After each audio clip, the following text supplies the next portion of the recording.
This is my summary and conclusion for this discussion topic number 1. What is the process of entering the stream for lay people?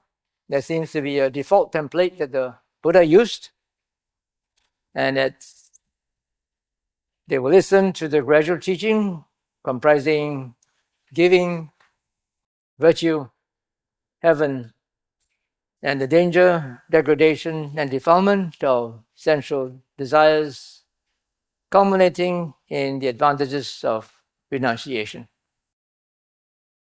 If you are familiar with the Noble Eightfold Path, what is the second factor of the Noble Eightfold Path? Right thought. What is the first aspect of right thought? Thoughts of renunciation. Lay people are called those who enjoy pleasures of the senses, kama bhogi in Pali. That's why the Buddha had to give them this gradual teaching in order to prepare them to have right thought. Talking about all the carrot and the stick, all the good things about dana, virtue, then you go to heaven. But then after that, he will talk about the danger, degradation, and defilement of sensual desires, and then lead them to having thoughts of renunciation by talking about the advantages of renunciation.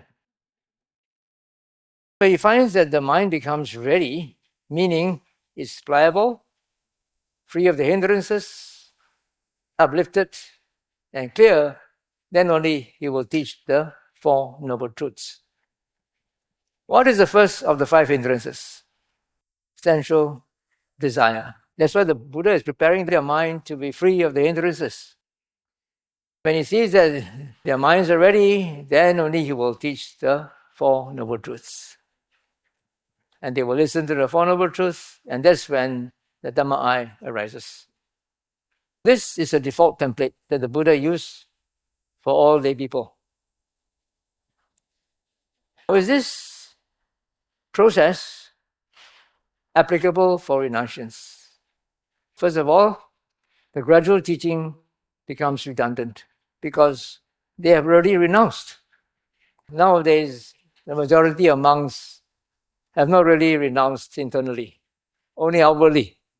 They don't have such lofty ideals anymore due to economic circumstances, poverty, and opportunities of living a good life. These are the motivations that made them become monks.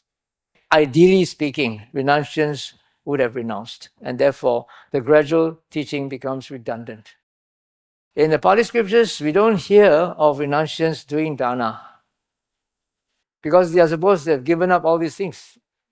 They have done whatever they need to do as a lay person, and now they have renounced everything. They don't do dana, they just do sila, samadhi, panya.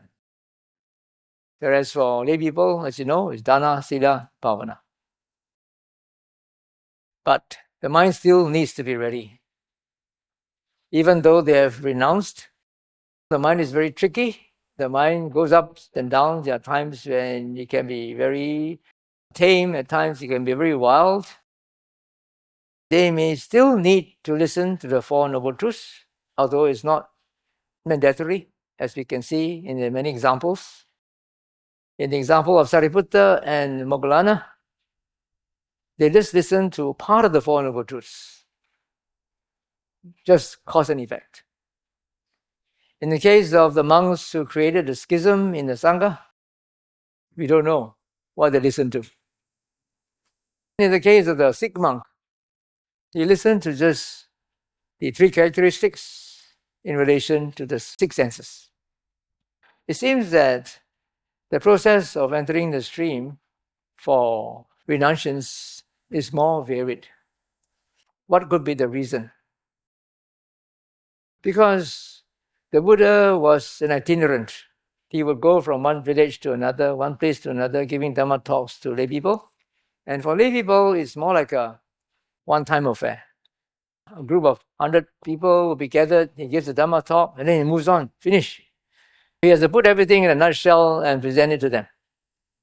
There are some people who listened to the Dhamma talk and who got the Dhamma-Eye. Others listened to the Dhamma talk and they were impressed. They took refuge in the Buddha, the Dhamma, and the Sangha. Others, they did not get the Dhamma-Eye and they wanted more than just taking refuge in the Buddha, the Dhamma, and the Sangha. After everybody has left, they will approach the Buddha and ask for renunciation. They say, Bhante, as I understand the Dhamma taught by the Blessed One, it is not easy staying as a lay person in this congested life to practice the lofty life, the Dhamma, completely. What if I could shave my beard and my hair and renounce? The Buddha would give them ordination, and after that he would give them a gradual training. This is a gradual teaching. Gradual training is for monks.